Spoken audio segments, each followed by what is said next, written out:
Hi, I'm Archana, second year PG student at Mahatma Gandhi university campus Kottayam.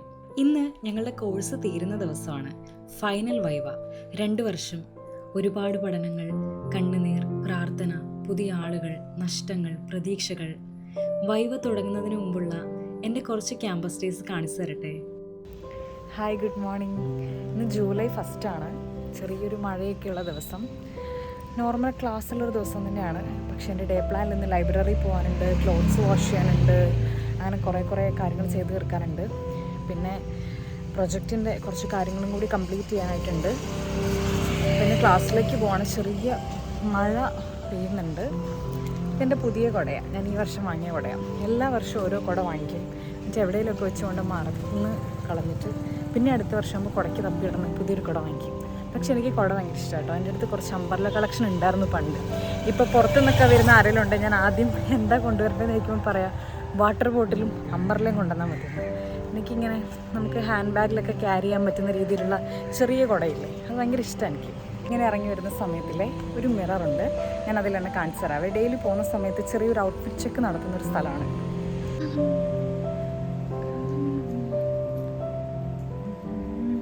അപ്പം നമുക്ക് എന്തെങ്കിലുമൊക്കെ ഇങ്ങനെ കൊച്ചു വർത്താനമൊക്കെ പറഞ്ഞുകൊണ്ട് പോകാം.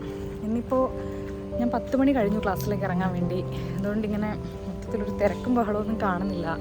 നല്ല മഴക്കാറുണ്ട്, മഴ ചെറുതായിട്ട് പെയ്യുന്നു, പിന്നെയും തോരുന്നു, അങ്ങനെയൊക്കെ. ഇന്നലെ ഞാൻ റൂമിലേക്ക് കുറച്ച് ചെടിയൊക്കെ കൊണ്ടുപോയായിരുന്നേ. ചെടി എന്ന് പറഞ്ഞാൽ ഇവിടെ യൂണിവേഴ്സിറ്റിയിൽ ഇങ്ങനെ കുറേ കാടും പടലയും പോലത്തെ കുറേ സാധനങ്ങളൊക്കെ കിടപ്പുണ്ട്. അപ്പോൾ അതിൽ കുറച്ച് ഭംഗിയുള്ള ലീഫുള്ള ചെടികൾ മാത്രം ഞാൻ പറിച്ചെടുത്തുകൊണ്ട് പോയിട്ട് ഒരു പോട്ട് വാങ്ങി 20 റുപ്പീസിൻ്റെ അതിരമ്പുഴയിൽ നിന്ന്. എന്നിട്ട് മണ്ണൊക്കെ നിറച്ചിട്ട് ഞാൻ എന്ത് ചെയ്തു, അതിൻ്റെ റൂമിൽ വെച്ചു.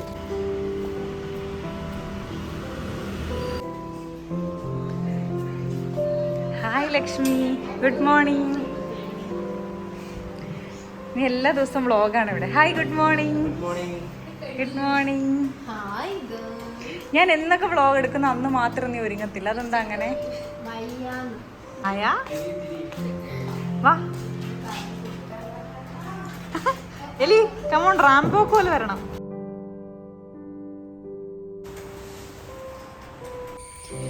ഫസ്റ്റ് അവർ കഴിഞ്ഞ് ചെറിയൊരു ബ്രേക്ക് കിട്ടിയിട്ടുണ്ട്. അപ്പോൾ ലൈബ്രറി പോയി ഒരു ബുക്ക് റിട്ടേൺ ചെയ്യാനുണ്ട്.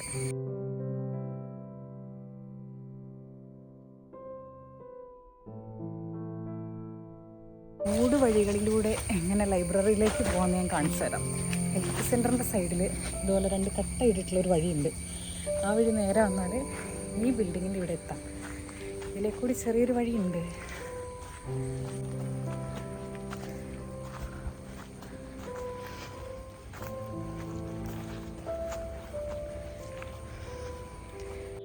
ആയിരത്തി 1989 യൂണിവേഴ്സിറ്റിയിൽ ഈ ലൈബ്രറി സ്റ്റാർട്ട് ചെയ്യുന്നത്. സ്റ്റുഡൻസ്, റിസർച്ച് സ്റ്റുഡൻസ്, ഫാക്കൽറ്റി ഇവരുടെയൊക്കെ അക്കാഡമിക് ആയിട്ടുള്ള എല്ലാ അറ്റംപ്റ്റ്സിനെയും സഹായിക്കുന്നതിൽ നിർണായക പങ്ക് വഹിക്കുന്നൊരു സ്ഥലമാണിത്. പുസ്തകങ്ങൾ, ഓൺലൈൻ ഡാറ്റാബേസുകൾ, ഇ ബുക്കുകൾ, ഡിജിറ്റൽ പ്ലാറ്റ്ഫോംസ്, ഇതിലേക്കൊക്കെ ലൈബ്രറി നമുക്കൊരു എൻട്രിയാണ് തരുന്നത്.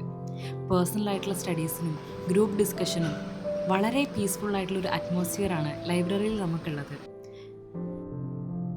കഴിഞ്ഞ 2 വർഷത്തിനിടയിൽ ഞാൻ ഏറ്റവും കൂടുതൽ ആസ്വദിച്ച് വന്നിട്ടുള്ളൊരു സ്ഥലം ലൈബ്രറിയാണ്.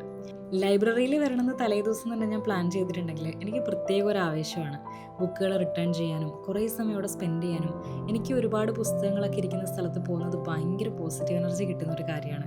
ബുക്കിൻ്റെ സ്മെല്ല് എനിക്ക് അതിനേക്കാളേറെ ഇഷ്ടമാണ്. എന്തെങ്കിലും എഴുതാനോ വായിക്കാനോ പ്രൊഡക്റ്റീവായിട്ട് എന്തെങ്കിലും കാര്യങ്ങൾ ചെയ്യാനൊക്കെ ഉണ്ടെങ്കിൽ ലൈബ്രറി എൻ്റെ ഏറ്റവും മോസ്റ്റ് ഫേവറേറ്റ് ആയിട്ടുള്ളൊരു പ്ലേസാണ്.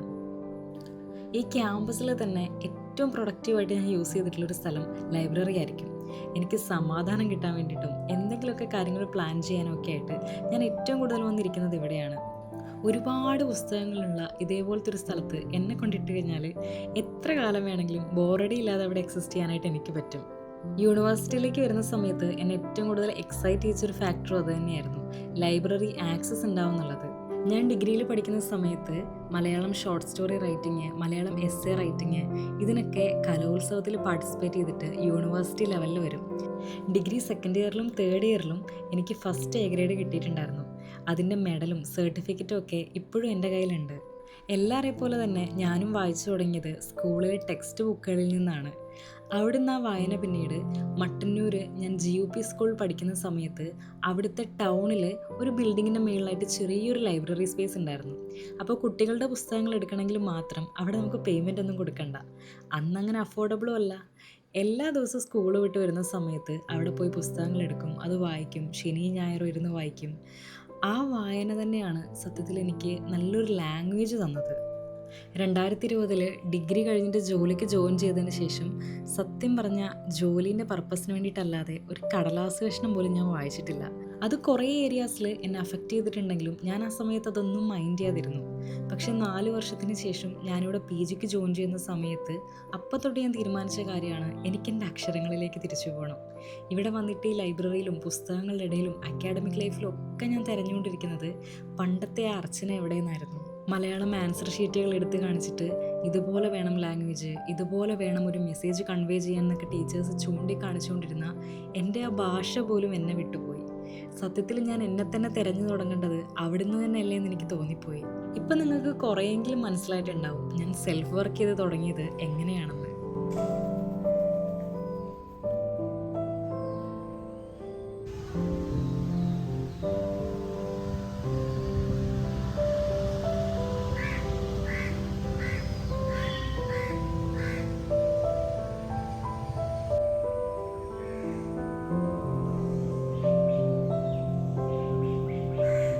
ഇതെൻ്റെ ഡിപ്പാർട്ട്മെൻറ്റിൻ്റെ ഏരിയ ആണ്.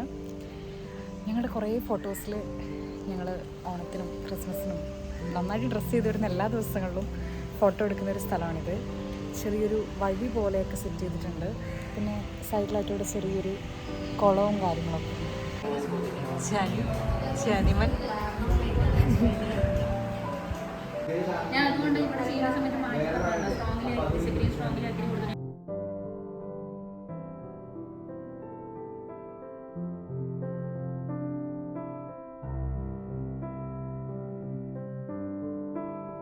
അപ്പോൾ ഇന്ന് വൈകുന്നേരം പള്ളിയിൽ പോകാനായിട്ടൊരു പ്ലാൻ ഉണ്ടായി.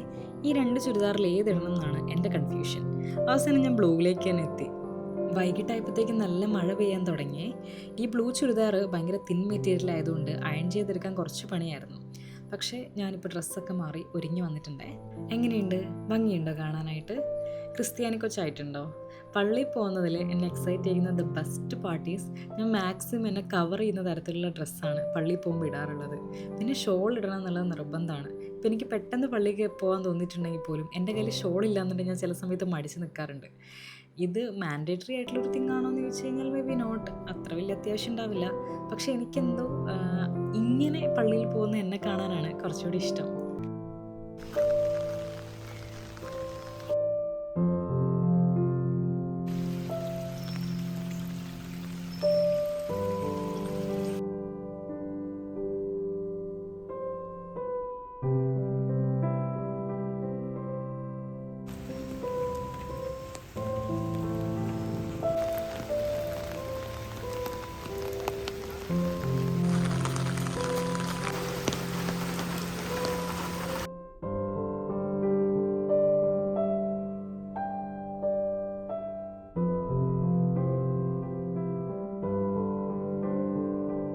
കോട്ടയത്ത് വന്നതിന് ശേഷം ഞാൻ ഏറ്റവും കൂടുതൽ സ്പെൻഡ് ചെയ്തിട്ടുള്ള ഒരു സ്ഥലമാണ് മാന്നാനംപള്ളി. ഇവിടുത്തെ വൈകുന്നേരത്തെ സൺസെറ്റ് എൻ്റെ ഫേവറേറ്റ് ആണെന്ന് ഒരുപാട് വീഡിയോസിൽ ഞാൻ പറഞ്ഞിട്ടുണ്ട്. വിശുദ്ധ കുര്യാക്കോസ് ഏലിയാസ് ചാവറേച്ചിൻ്റെ സാന്നിധ്യം കൊണ്ട് അനുഗ്രഹിക്കപ്പെട്ട ഈ തീർത്ഥാടന കേന്ദ്രം വിശ്വാസത്തിൻ്റെയും സേവനത്തിൻ്റെയും പ്രതീക്ഷയുടെ ഒക്കെ ഒരു പ്രതീകമാണ്. ഇവിടെ വെള്ളി, ശനി, ഞായർ ദിവസങ്ങളിൽ വൈകുന്നേരം 4:15 കുർബാനയ്ക്ക് ശേഷം ആരാധന നടക്കാറുണ്ട്. ഒരുപാട് ആളുകൾ ആ സമയത്ത് അവിടെ നിയോഗങ്ങളൊക്കെ വെച്ച് പ്രാർത്ഥിക്കുകയും അവർക്ക് ഒരുപാട് അനുഭവങ്ങൾ ഉണ്ടായിട്ടുള്ളതൊക്കെ ആയിട്ട് സാക്ഷ്യം പറയാറുമുണ്ട്. ഞാൻ പൊതുവെ പ്രാർത്ഥിക്കുന്ന സമയത്ത് ഒരു കാര്യങ്ങളും ആവശ്യപ്പെടാറില്ല. പലപ്പോഴും എന്തെങ്കിലുമൊക്കെ ചോദ്യങ്ങൾക്ക് മറുപടി കിട്ടാനും കമ്മ്യൂണിക്കേഷന് വേണ്ടിയിട്ടുമാണ് ഞാൻ പ്രാർത്ഥന എന്ന് പറയുന്നൊരു കാര്യത്തെ കൂടുതലായിട്ട് അപ്രോച്ച് ചെയ്യാറുള്ളത്. പലപ്പോഴും എനിക്ക് ഉത്തരം കിട്ടാത്ത ചോദ്യങ്ങൾ പോലും ഞാൻ ഇവിടെ വന്ന് ദൈവത്തോട് പറഞ്ഞ് എനിക്ക് മറുപടി കിട്ടിയിട്ടുണ്ട്. ഞാൻ വിശ്വസിക്കുന്നത് എങ്ങനെയാണെന്നറിയോ? ചില പ്രാർത്ഥനകൾ വാക്കുകളായിട്ട് പറയേണ്ടതില്ല. ദൈവത്തിന് മുമ്പിൽ നിശബ്ദമായിട്ട് ചെന്ന് നിൽക്കുന്നതും ചിലപ്പോൾ ഏറ്റവും വലിയ പ്രാർത്ഥനയാണ്. ഈ കുർബാനയിൽ ഞാൻ ചോദിക്കുന്നതും ഒരേ ഒരു കാര്യം മാത്രമായിരുന്നു: ദൈവമേ, ഇതുവരെ കൂടെ ഉണ്ടായിരുന്നതുപോലെ ഇനിയും മുമ്പോട്ട് എൻ്റെ കൂടെ ഉണ്ടാവണമെന്ന്.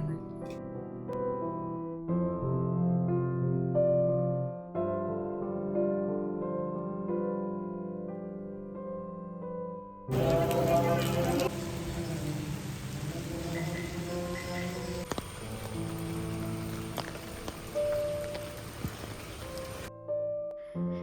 ഒരിക്കലും നമുക്ക് വേണ്ട സമയത്ത് എവിടെയും നിൽക്കാറില്ല എന്ന് ഓർമ്മിപ്പിച്ചുകൊണ്ട് ഈ വ്ളോഗ് കണ്ടിന്യൂ ചെയ്യുകയാണ്.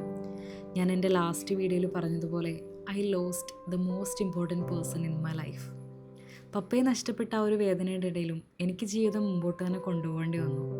ചില ദിവസങ്ങളിൽ പഠിക്കാൻ വേണ്ടി പുസ്തകം തുറന്നിരിക്കുവാണെങ്കിലും മനസ്സ് മറ്റെവിടേക്കോ ആയിരുന്നു. പക്ഷെ ഓരോ തവണയും ഞാൻ എന്നെ തന്നെ വീണ്ടും വീണ്ടും എഴുന്നേൽപ്പിക്കാൻ ശ്രമിച്ചുകൊണ്ടിരിക്കുകയായിരുന്നു. ഓരോ എക്സാംസ് ഞാൻ അറ്റൻഡ് ചെയ്യുന്ന സമയത്തും എന്നെ തന്നെ ഭയങ്കരമായിട്ട് ഫോഴ്സ് ചെയ്തുകൊണ്ടാണ് ഞാൻ ആ ഒരു മിഷൻ കംപ്ലീറ്റ് ചെയ്തത്. റെക്കോർഡിൻ്റെ ഫൈനൽ വർക്കുകളിലേക്കാണ് ഞങ്ങളെല്ലാവരും ഗ്രൂപ്പായിട്ടിരിക്കുന്നത്. ഞാൻ പിന്നെയും നിള ഹോസ്റ്റലിലേക്ക് വന്നിരിക്കുകയാണേ. അപ്പം ഞങ്ങളെല്ലാവരും കൂടി ഇരുന്നിട്ട് അവസാനത്തെ ടച്ചപ്പ് വർക്കുകളൊക്കെ തീർത്തുകൊണ്ടിരിക്കുകയാണ്. നാളെ രാവിലെ ആകുമ്പോഴത്തേക്കും ഇതെങ്ങനെയും പ്രിൻറ്റിന് കൊടുക്കണം എന്നുള്ള ഒറ്റ ഉദ്ദേശത്തിലാണ് ഞങ്ങൾ നിൽക്കുന്നത്. അങ്ങനെ പിറ്റേ ദിവസം രാവിലെ ഞങ്ങൾ V4യിൽ വന്നിട്ട് എല്ലാം പ്രിൻറ്റിന് കൊടുക്കുകയാണ്. കഴിഞ്ഞ 3 വർഷത്തെ എല്ലാ പരിപാടികൾക്കും റെക്കോർഡ് ചെയ്യാനും ബൈൻഡ് ചെയ്യാനും പ്രിൻ്റ് എടുക്കാനും ഒക്കെ ഓടി ഓടി വന്നിട്ടുള്ളത് ഇങ്ങോട്ടാണ്. അങ്ങനെ തലേദിവസം വൈകുന്നേരം ആയപ്പോഴത്തേക്കും നമ്മുടെ റെക്കോർഡെല്ലാം നമുക്ക് ബൈൻഡ് ചെയ്ത് കിട്ടി. ഞാൻ രാവിലെ കുറച്ച് നേരത്തെ പോകുന്നതുകൊണ്ട് എൻ്റെ ഫ്രണ്ട്സിൻ്റെ റെക്കോർഡ് എൻ്റെ കയ്യിലുണ്ട് കേട്ടോ. Today 27th of July 2026. ഇന്നാണ് വൈവയുടെ എക്സാം. ഈ ഡ്രസ്സാണ് കേട്ടോ ഞാനിന്ന് ഇടാൻ പോകുന്നത്. രാവിലെ തന്നെ ഞാൻ യൂണിവേഴ്സിറ്റിയിലേക്ക് ഇറങ്ങുകയാണ്. അപ്പോൾ ഇന്നാണ് ലാസ്റ്റ് വൈവയുടെ ദിവസം. എല്ലാവരുടെ റെക്കോർഡൊക്കെ എൻ്റെ കയ്യിലുണ്ട്, ഫ്രണ്ട്സിൻ്റെയൊക്കെ. ഇപ്പോൾ സമയം ഒരു 9 മണിയൊക്കെ കഴിഞ്ഞ് ഞാൻ ഡിപ്പാർട്ട്മെൻറ്റിലേക്ക് പോവാണ്. ഇന്നത്തെ ഒരു എക്സാം കൂടി കഴിഞ്ഞാൽ ഒഫീഷ്യലി നമ്മുടെ PGയുടെ റെസ്പോൺസിബിലിറ്റീസ് എല്ലാം തീരുകയാണ്. ഇന്നലെ ഭയങ്കര എക്സൈറ്റ്മെൻ്റ് ആയിരുന്നു റെക്കോർഡൊക്കെ ബൈൻഡ് ചെയ്ത് മേടിക്കാനും അതൊക്കെ തുറന്ന് എങ്ങനെയായിരിക്കും എന്നൊക്കെ നോക്കാനും ഒക്കെ ആയിട്ട്. കഴിഞ്ഞൊരു 6 മാസമായിട്ട് എപ്പോൾ ഫയൽ എടുത്ത് നോക്കിയാലും ഈ ഒരു ഫയലിൻ്റെ എഡിറ്റിങ് കറക്ഷൻ ഇത് തന്നെയായിരിക്കും നടന്നുകൊണ്ടിരിക്കുക. അപ്പോൾ അതുകൊണ്ട് ഇതിൻ്റെ ഒരു ഫൈനൽ ഔട്ട്പുട്ട് കിട്ടുമ്പോൾ ഭയങ്കര എക്സൈറ്റഡ് ആയിരുന്നു. ഇന്നെല്ലാവരും കുളിച്ച് നല്ല ഭംഗിയൊക്കെ ആയിട്ട് ഫോർമൽസൊക്കെ ഇട്ട് വരുന്നതാണ് എനിക്ക് തോന്നുന്നത്. ഇതായാലും ഡിപ്പാർട്ട്മെൻറ്റിൽ എത്തിയിട്ട് ഞാൻ എല്ലാവരും കാണിച്ചു തരാം കേട്ടോ.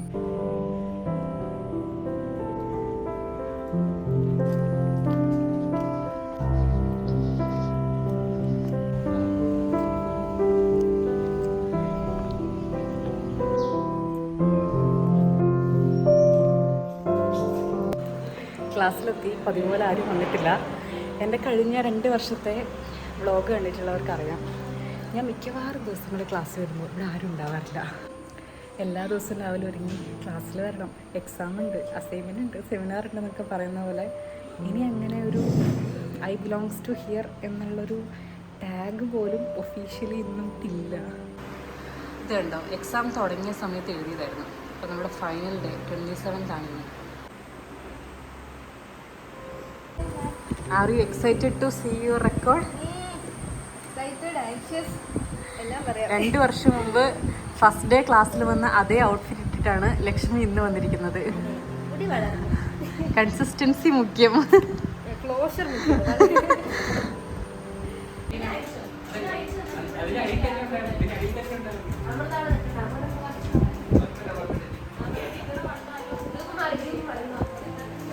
ജാൻ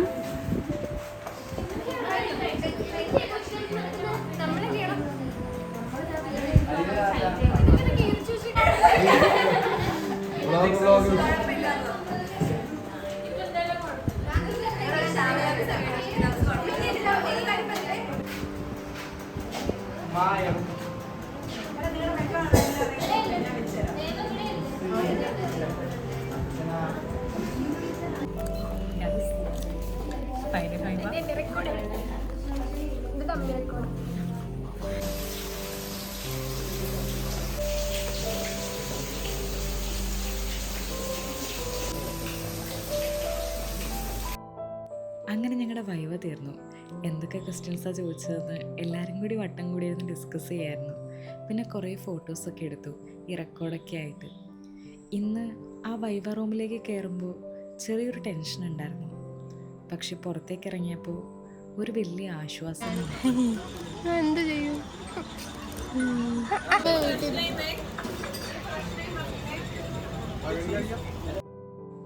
അങ്ങനെ the long 2-year post graduate student journey ഇവിടെ അവസാനിക്കുന്നു.